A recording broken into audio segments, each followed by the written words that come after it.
Well,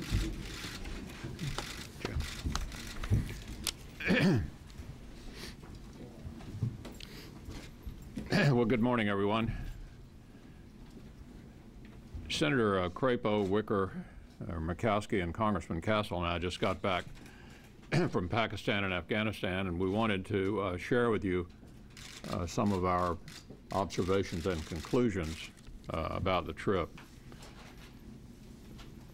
With regard to the deadline of the summer of 11, I think it is somewhat of a problem for both the Afghans and for the Americans over there in terms of our willingness to stay. Of course, the Afghans have had a number of experiences with people sort of not finishing the job, and there is some confusion attached to that, and I think anything we can do, and we tried to underscore what I believe is the position of the Secretary of Defense and the Secretary of State, and for that matter, the President, that the summer of 2011 doesn't mean an automatic drawdown. It's based on the conditions on the ground. Everywhere we went, I think there's clear progress. We were not just in Kabul, but also down in the south in the Helmand province and at a Marine base. And met with a lot of the locals, including walking in a bazaar that had sprung back to life in a community that was basically shut down by the Taliban as recently as a few months ago. So there's no question that our presence is creating improvement. The thing I want to touch on before turning to Senator Crapo in more detail is the confusion surrounding detention policy. From the top to the bottom, the American military people that we talked to indicated some confusion operationally about what you do when you detain a terrorist. This confusion, in my view, one general, for example, didn't want to answer the question without turning to his lawyer, who was also in the room. This operational confusion has been created, it strikes me, unnecessarily and frankly dangerously by the administration. In fact, there are at least two standards of detention. If you're captured by an ISAF officer, that is part of NATO, there's one standard. If you're captured by a U.S. Soldier not under NATO command, there's another standard. This sort of preoccupation, if you will, that we see on full display here in the U.S. with the example of the Christmas would-be bomber being turned over not to the military for interrogation, but to criminal courts and told he's entitled to a lawyer, is a mentality that I think is very dangerous in the war on terror. So we see this sort of preoccupation with prisoners' rights, both on foreign battlefield and here at home, that seems to be consuming the administration in this war on terror. I think it's wrong-headed. As I've said repeatedly, I think Guantanamo should not be closed. I think there was a reason why we passed the military commission legislation a few years ago, and that was to try these kind of people. And to not be allowed to properly interrogate and to detain without some of the concerns that you might have if you were an American citizen here in the United States who is under arrest for robbing a convenience store or something, strikes me as a pretty wrong-headed way to conduct the war. So I am troubled by that, and I hope that the administration will move in the direction of clearing up this confusion, because I found from top to bottom in Iraq concern among the military people about this state of confusion with regard to detention and detainment. With that, let me turn to Senator Crapo. Thank you, Senator McConnell. Mike Crapo from Idaho. I share Senator McConnell's concerns. It was very clear that there was uncertainty among our military personnel as to exactly how they are required now and going to be required in the future to deal with the handling of detainees. I wanted to make several points. First, it was very clear that the morale of our troops is very high. We have a tremendous fighting force in Afghanistan, of very, very committed American soldiers who are doing their job. And one of the impressive things that I noted was that where our troops have moved in to a region, they have been successful in achieving their objectives so far. The first objective, of course, is to clear the area of the Taliban and to start the process of asserting a long-term control. But I think a very important point to make is that the morale is high. Secondly, I was very impressed with the quality of American personnel there on the ground, not just our troops, but those who are running and managing all aspects of our actions in Afghanistan and Pakistan, from the ambassador to the USAID personnel, to the State Department personnel, the intelligence officials, all the way along the line to our military officials, General McChrystal and his teams. And I think Americans can be confident and proud in the personnel we have on the ground there who are doing such a good job. The one other thing I want to comment on before I turn it over to Lisa is that there does seem to be a bit of a deficit of trust. And what I mean there is that both in terms of Pakistani officials as well as Afghanistan officials, they have a concern about whether the United States is going to finish the job. And this is creating concern in both Pakistan and in Afghanistan. In Pakistan, as you know, a number of the senior Taliban officials have moved across the border from Afghanistan into Pakistan, and we need Pakistan's assistance to clear them and to achieve the objective of stopping their operations. Yet Pakistan, I believe, is somewhat concerned about whether the United States is going to be withdrawing in just 18 months, and if so, whether it's a good move on their part to engage in trying to clear the Taliban, with whom they do not have a current conflict. On the Afghan side of the border, there is a similar issue, and that is, as our troops clear an area, then the process of holding and building the area back significantly involves winning the confidence and trust of the people in the region.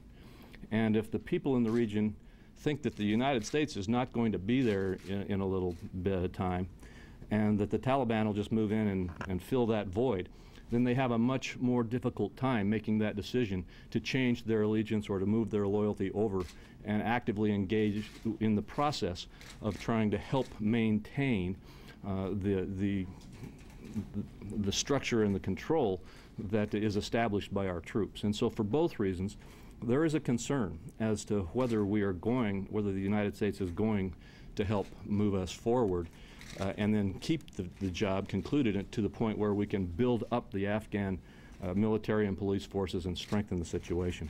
And with that, I'll turn the time. I think it's Lisa, you're next, right? Thank you. In our very short visit to Afghanistan and to Pakistan, we had an opportunity to really meet with the military leadership in both countries. General Kayani, who is the head of the Pakistani military, as well as the Prime Minister of Pakistan, and of course our meeting with President Karzai. So it was an interesting juxtaposition as we look to the military component, what is happening on the governance side in both Pakistan and in Afghanistan. And when it comes to the governance issue in Afghanistan, in our meeting with President Karzai, he stressed very much the significance of the upcoming parliamentary elections and the need to ensure that under the Afghan constitution that process moves forward to clearly define or establish the legitimacy of the Afghan government and their processes as they move ahead. We also had an opportunity to visit the police training center there in Kabul. Very important to understand the progress that is being made as the Afghan army is being trained up. They truly are operating at a deficit in terms of the numbers and bringing more recruits in. But what they have seen in the past several months has been remarkable in terms of the number of recruits that have come in. We met with the Minister of Defense, who indicated that just in the past month, the number of recruits that they have received has been incredible. And in fact, they haven't been able to process them quickly enough as they come forward. But I think we also need to understand that these recruits, as eager and energetic as they may be, have some issues. Obviously, the biggest of which is the literacy rate. It's about 44% literacy rate within Afghanistan as far as the men. The number of, the percentage of those that are literate that are actually going to train is even lower.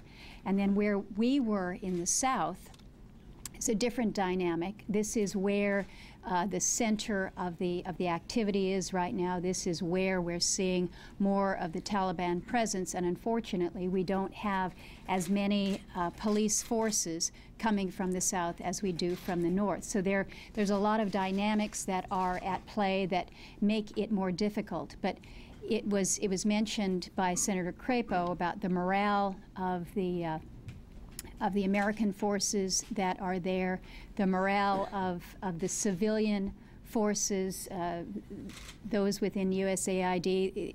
It's all very, very positive, very strong. But we also saw on the Afghan side, as we talked to the tribal leaders that we met with in Garmsur, the district governor, the governor, and the local tribal leaders there, that there is very much a desire, a willingness to take this fight and have them be the ones that are in charge. When we walked through the bazaar in Garmsur, we were with Marines, yes, but those that were providing the protection for that village were all local Afghani police force. That was who was providing for the level of protection and security in a community that just 2 months before, you were not able to walk freely through the streets. So the combination of the American, the NATO forces, in conjunction with a growing Afghan army presence is truly making a difference. Slowly, but it's making a difference. Thank you, Lisa. Roger Wicker from Mississippi. I want to thank Senator McConnell for putting together a very good trip over a very short time. In Pakistan and Afghanistan, we had a chance to meet with the top military leadership, the leader of the army in Pakistan, not only the president of Afghanistan, but also the 4 officials who make up the defense and security establishment in a working dinner with Ambassador Eikenberry.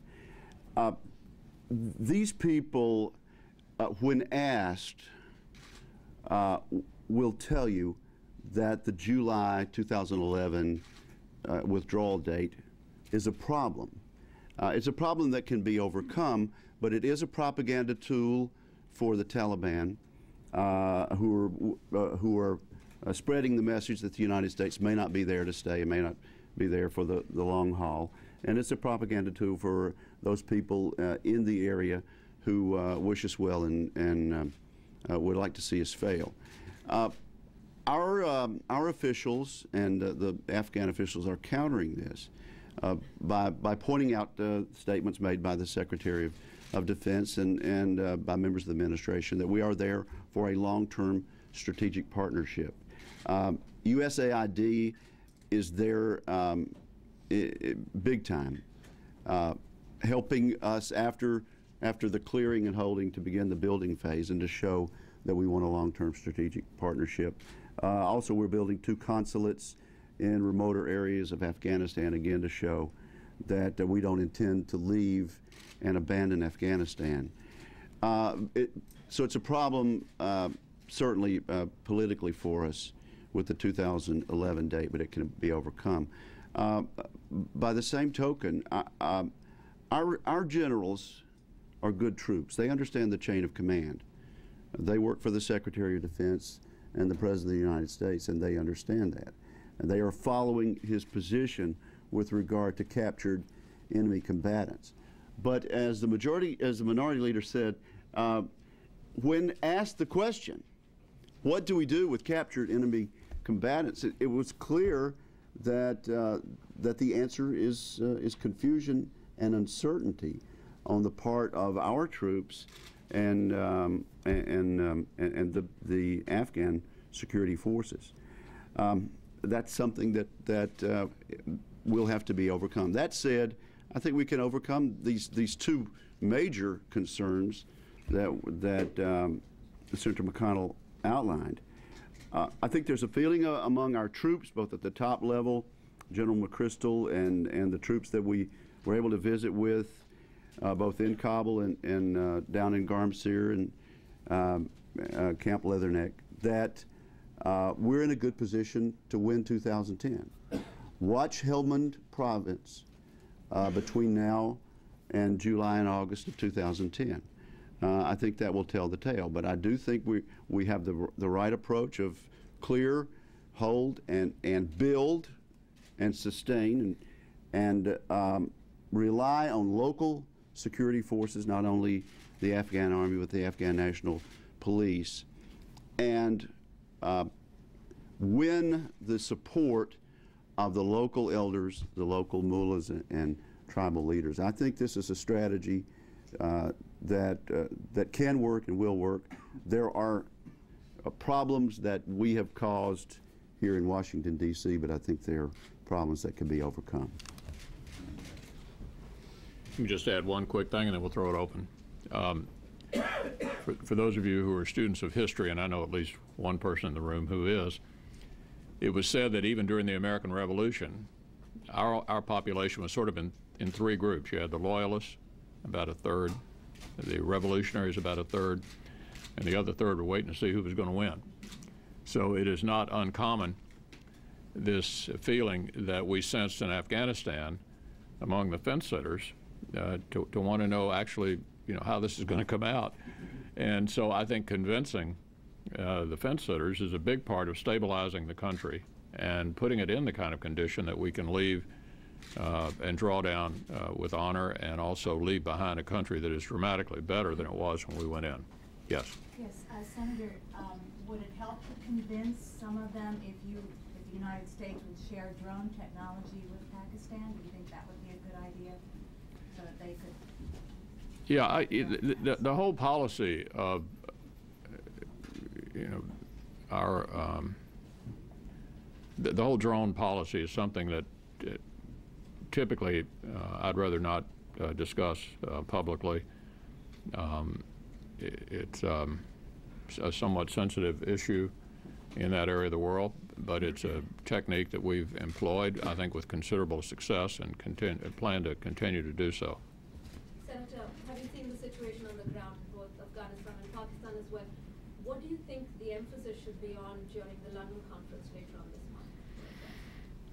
Well, I don't know, but it'll be interesting to see what comes of the conference. I hope that there is widespread interest in participating and being helpful. I do want to say, with regard to Pakistan, we're all pleased at the effort the Pakistan military has made in SWAT with considerable success, and the efforts they continue to make to combat terrorism, which I think they now fully believe is an I can't say it, a threat to the regime in Pakistan. I'm going to give up on that word. A threat to the regime in Pakistan. Yeah. Dana? Bring you briefly back to the home front. Some of your colleagues have called on Senate Majority Leader Harry Reid to resign because of his controversial comments. Do you agree? I think that's an issue for the Democratic Conference. So do you not agree then? I think it's an issue for the Democratic Conference. Can I just follow up very quickly? The chairman of your party, Michael Steele, said on Sunday that if Mitch McConnell, had said similar words, then Democrats, from the president on down, would be calling for your head and calling all Republicans racist. you know, who's going to be the Democratic leader of the Senate is up to the Democratic conference. Senator, are you? Yeah. Senator General, Stanley McChrystal said that he's turning this high. When you talk to the Afghan officials, especially to President Karzai, did he look hopeful when it comes to the coordination and cooperation between Afghanistan and Pakistan, especially in the borderline along the tribal region and tribal area, because these two countries have had trust issues before as well? Well, obviously, the Afghans would prefer that the border area on the Pakistan side not be a safe haven for the Afghan Taliban, which is headquartered over there.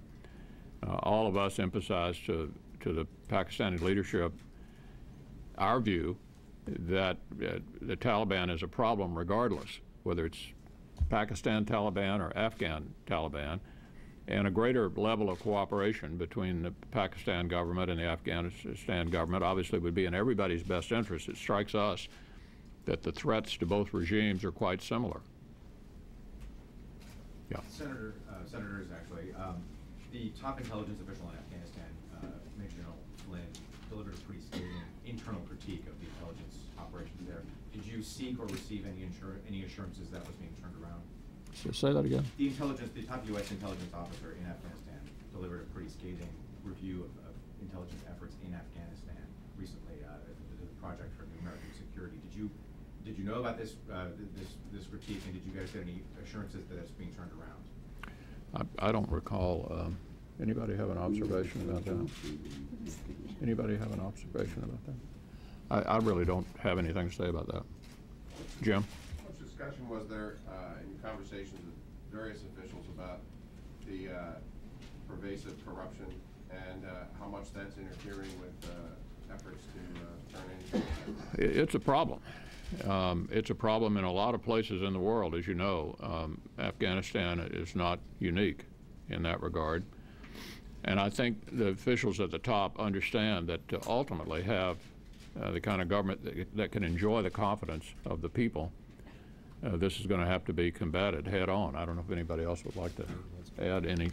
I don't want to dominate the, yeah. I'd like to try this from another angle. Good luck. If a Republican had made comments similar to what the leader Reid had said, would you personally want them to surrender a leadership position if it had been somebody in your caucus? Look, no matter how many different ways you ask the question,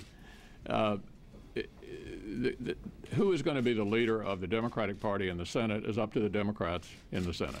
Senator McConnell, Yeah. what did you make of the comments, aside from Harry Reid's political future, what about the comments? Were they similar to what Senator Lott said a number of years ago? I've really said all I'm going to say on that subject. Yeah. About Afghanistan. Anybody else want to take a swipe? Can I just ask Senator Wicker? Yeah. Do you want to comment on that since you're the new senator from Mississippi? Yeah, I'll respond in this way. I was on statewide call-in radio this morning, and certainly there's a particular interest in our state because of what Senator Lott went through. The point I made, and the answer was accepted. Having come back from being with our troops, I'm a lot more concerned, frankly, that Senator Reid is the guy who a couple of years ago said the effort in Iraq was lost. I think the voters of Nevada will make a judgment about that. I think they'll make a judgment about the most blatant auction of votes with this health care legislation in the history of the United States of America. And I think the decision with regard to Senator Reid will be made by the voters of Nevada. Senator McConnell. Senator McConnell. Senator McConnell, on health care briefly, is this all but a done deal given last month, or do you think there's still an opportunity to block final passage? We're going to do everything we can to stop this bill.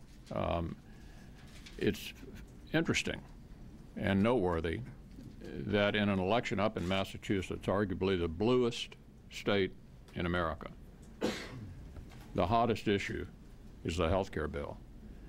And I'm told that the Republican candidate said in a debate yesterday that he emphasized that he'd be the 41st vote to keep this monstrosity from being foisted on the American people. The polls continue to recede in support for this proposal. I have great hope that enough Democrats are going to wake up and say we should not thumb our noses at the American people and cram this down their throats no matter what they think. It's an act of incredible arrogance.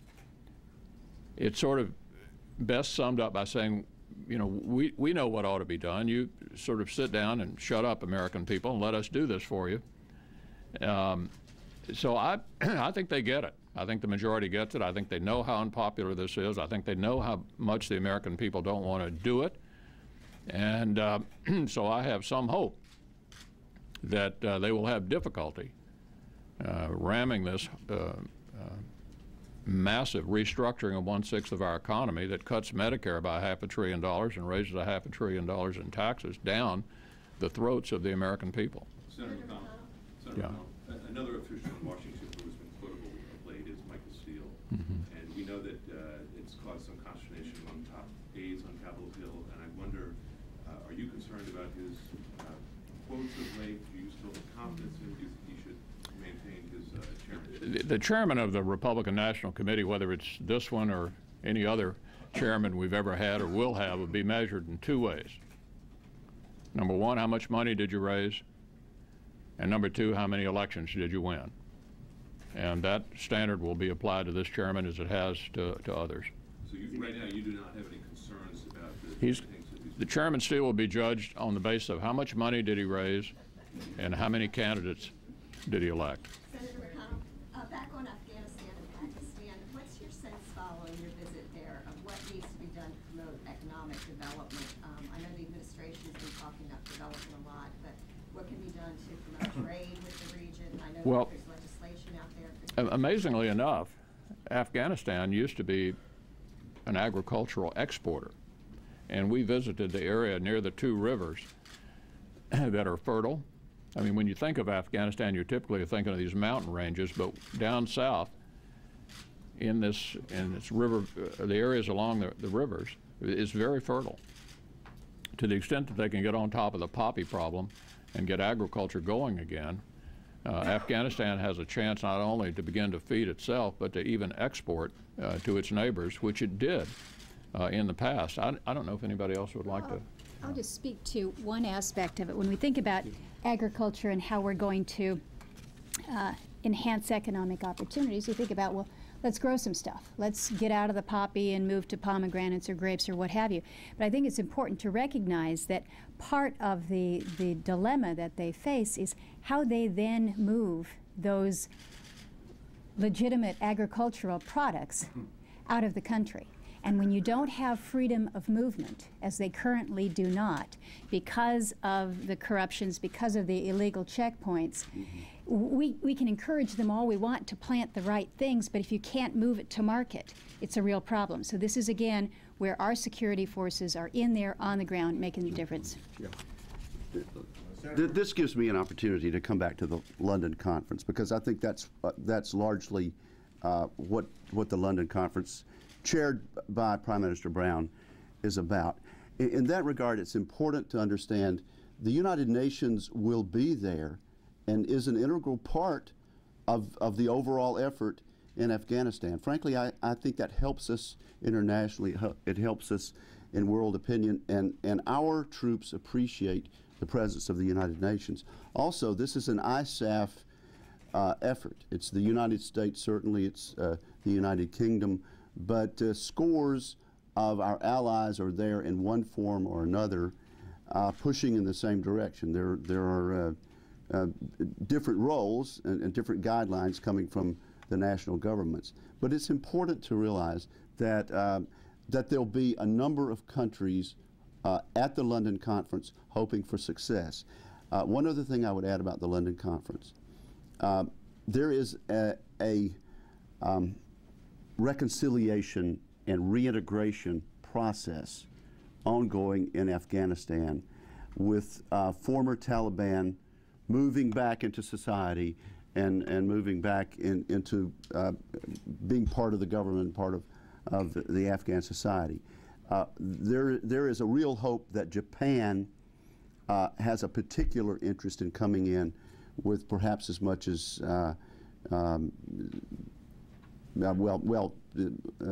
several $100 million to help with the reconciliation and reintegration effort, and I hope that is part of the success story of the London Conference.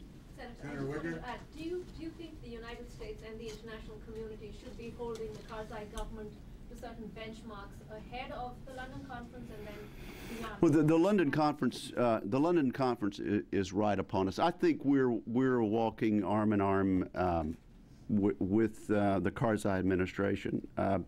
We're coordinating, for example, with regard to election reform, and I think we're of the same mind with the Karzai administration that ought to be a part of something in the near future. We're coordinating with the Karzai administration on when these parliamentary elections are held. I do know from talking to President Karzai that he wants to follow the Constitution, and he wants to give the Afghan people an opportunity to vote and to have an accurate vote count with regard to the parliament.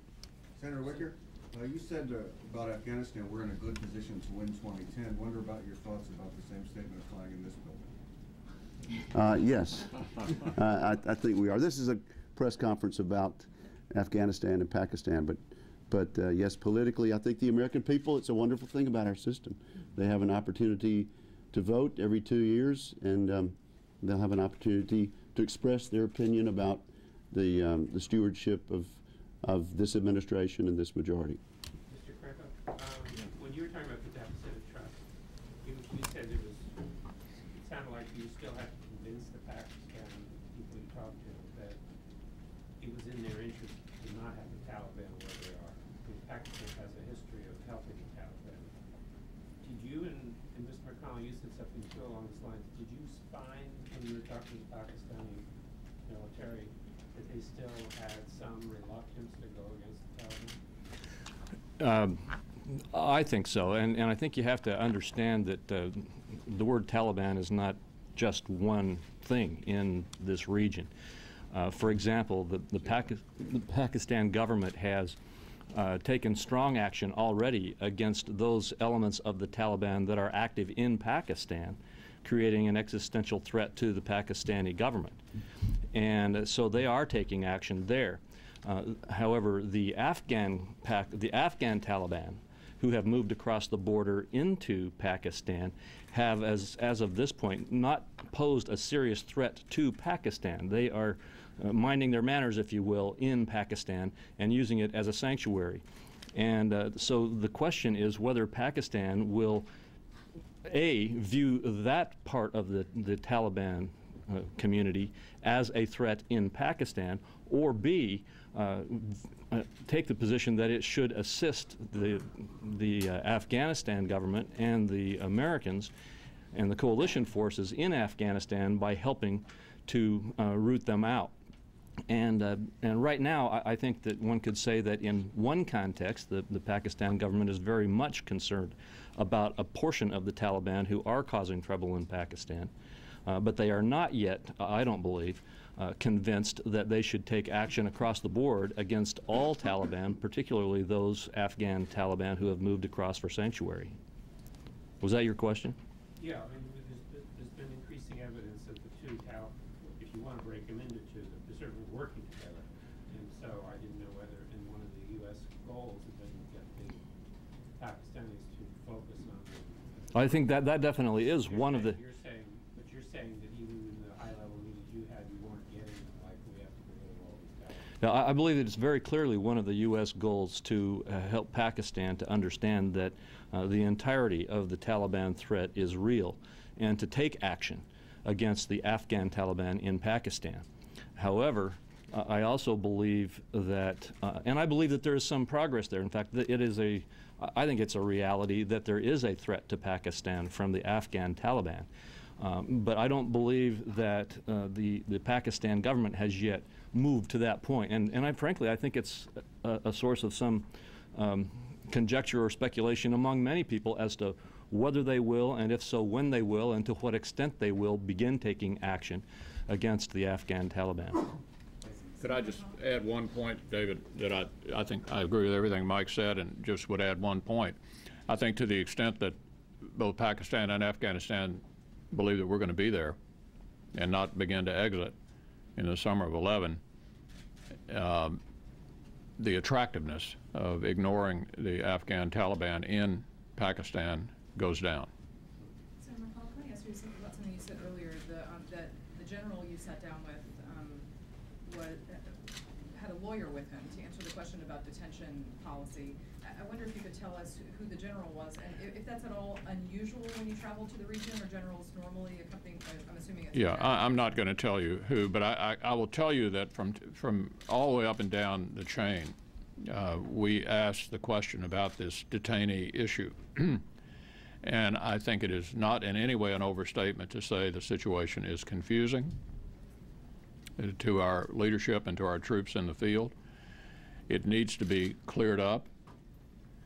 And with regard to the question about whether I have in the past had a military leader refer to his lawyer, I have not in the past. And I've been on a number of trips over the years, so I do find that unusual. Thank you, everyone.